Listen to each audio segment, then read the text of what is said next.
semuanya itu saya lakukan karena saya namanya orang usaha itu yang kita cari itu adalah hasil.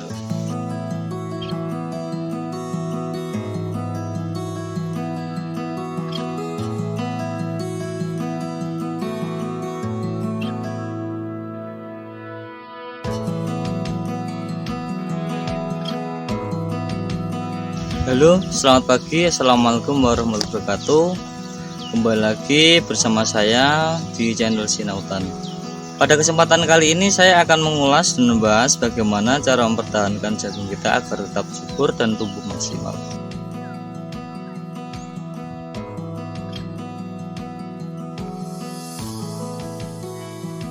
Ada beberapa aspek yang harus kita jaga saat kita melakukan penanaman jagung agar hasilnya maksimal dan saat pertumbuhannya maksimal. Yang pertama, kita harus memilih bibit yang unggul. Yang pertama, yang kedua, ketersediaan air ada. Yang kemudian bagaimana kita melakukan penanamannya, terus dan perawatan. Itu adalah hal-hal yang pokok untuk mempertahankan agar jagung kita tetap subur dan pertumbuhannya maksimal. Untuk jenis bibit yang kita pakai ini jenis NK. Di pasaran banyak sekali bibit yang unggul. Saya memilih NK karena sudah familiar dan sudah beberapa kali hasilnya maksimal.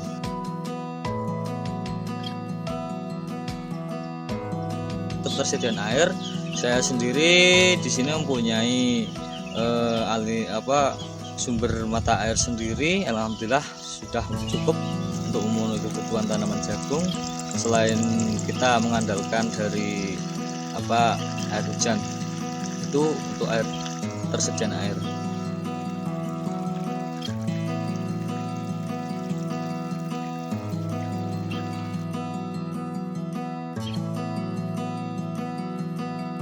Saat penanaman kita lakukan pemberian pupuk dasar menggunakan pupuk kimia yaitu Ponska. Untuk mempercepat pertumbuhan kita langsung kasih pupuk pada saat penanaman di sampingnya menggunakan pupuk Ponska. Selanjutnya perawatan. Di saat umur jagung sudah memasuki umur 12 hari setelah tanam, kita lakukan pemupukan yang pertama menggunakan pupuk Ponska dan urea. Setelah pemupukan yang pertama menjelang usia jagung umur 21 hari, antara 18 sampai 21 hari kita lakukan pengendalian gulma yang ada di bawah tanaman jagung. Kita bersihkan menggunakan anti gulma.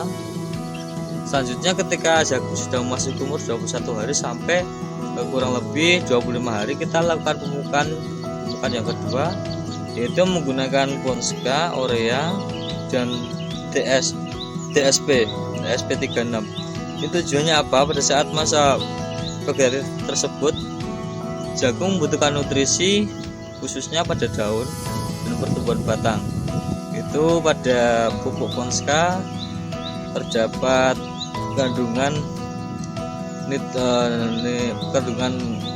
fosfat dan kalium, sedangkan pada urea terdapat kandungan, kalau tidak salah itu nitrogen, sehingga keduanya harus dipadukan.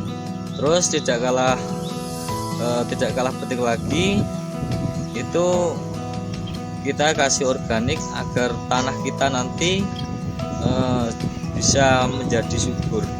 Karena kalau kita mengandalkan pupuk kimia saja, nanti lama-kelamaan tanah kita akan kering dan mengeras. Makanya dalam pemupukan kita kasih pupuk organik.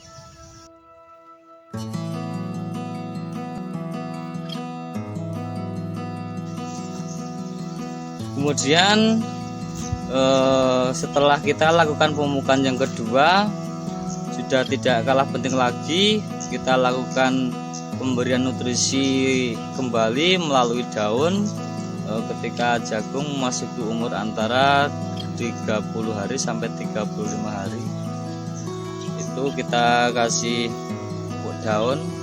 Di pasaran banyak merek-merek dagang yang digunakan, tapi saya sendiri menggunakan ganda hasil D untuk pemberian nutrisi pada daun.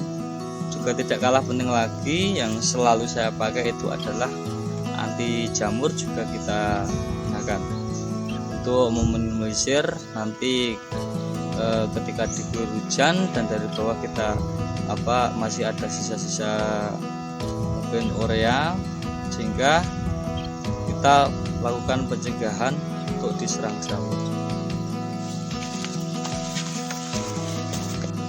Setelah kita lakukan pemupukan dari atas melalui daun, pada saat usia jagung menginjak 35 hari sampai 40 hari kita lakukan pemupukan kembali yang ketiga kali. Jadi pemupukan kita laksanakan 3 kali.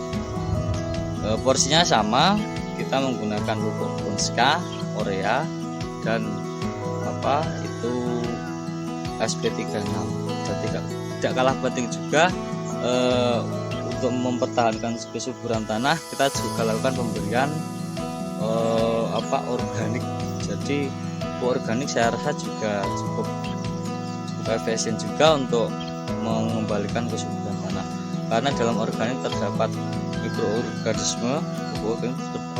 Dalam pupuk organik itu ada sejenis semacam mikroorganisme yang sangat baik untuk mempertahankan kesuburan tanah kita. Selain jagung kita juga membutuhkan unsur mikro dalam tanah, harus juga kita jaga agar nantinya tanah kita tidak cepat habis. Setelah pemupukan yang ketiga kali kita lakukan, selanjutnya langkah kita itu untuk memasuki masa generatif. Masa generatif yaitu masa yang mungkin sudah mulai nanti jagung mulai tumbuh bobot. Biasanya ditandai dengan tumbuh bobot, daunnya itu menguncup. Itu kita lakukan, selanjutnya kita lakukan pemupukan dari atas saja. Kita tidak melakukan pemupukan dari bawah lagi, melainkan kita melakukan pemupukan dari atas melalui daun.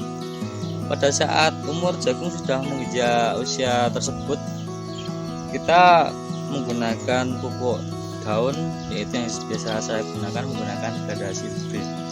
Karena ganda hasil B ini juga sangat baik untuk merangsang pertumbuhan buah dan bunga, agar bunganya nanti tidak mudah rontok dan nanti hasil tongkol jagungnya itu maksimal.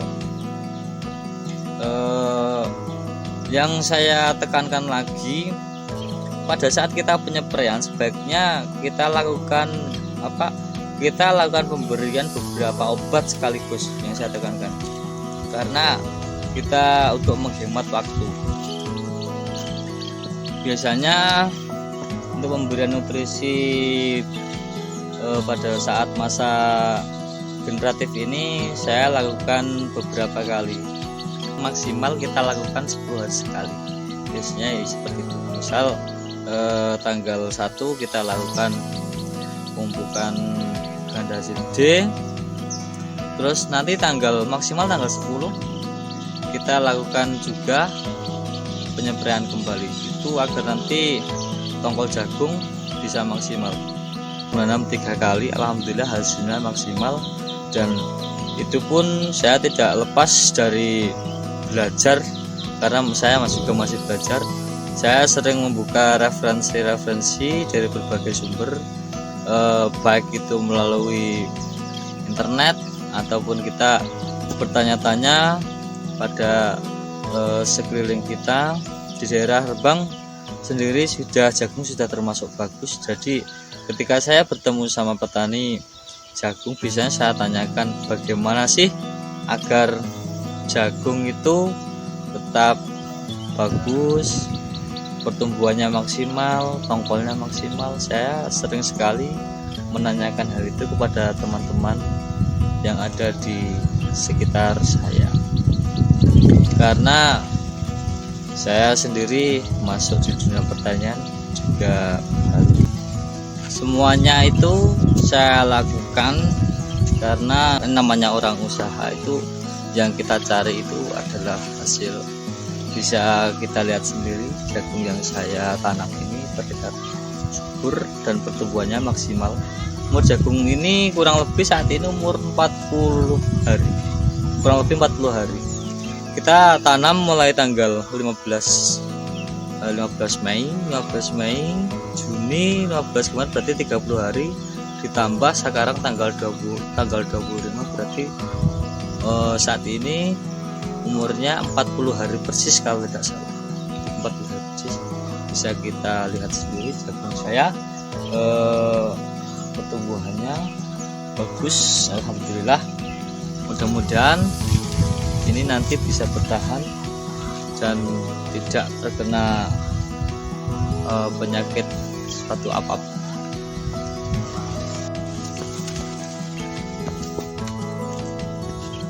Oke sahabat tani, saya rasa sudah cukup untuk berbagi pengalaman saya pada pagi kali ini. Jika ada informasi yang kurang menarik ataupun kurang jelas, itu adalah keterbatasan dari saya. Dan tidak lupa untuk para petani Indonesia, untuk petani Nusantara, untuk petani muda Indonesia, saya ucapkan salam tani sukses.